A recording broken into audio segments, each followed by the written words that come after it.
Western Fulton County, Kentucky, southeastern Mississippi County, Missouri, southeastern New Madrid County, Missouri, until 6 p.m.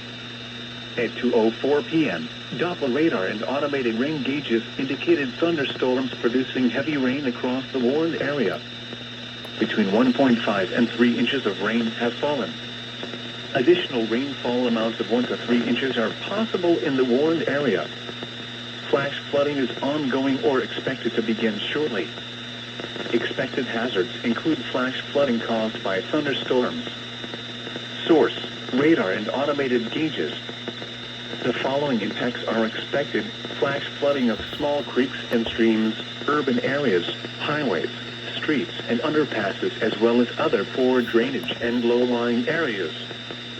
Some locations that will experience flash flooding include Holdridgeville, New Madrid, Lilburn, Hunter Dawson State Historic Site, Big Oak Tree State Park, Towasachi State Historic Site, Marston, Howardville, Dorna, and Bowduran.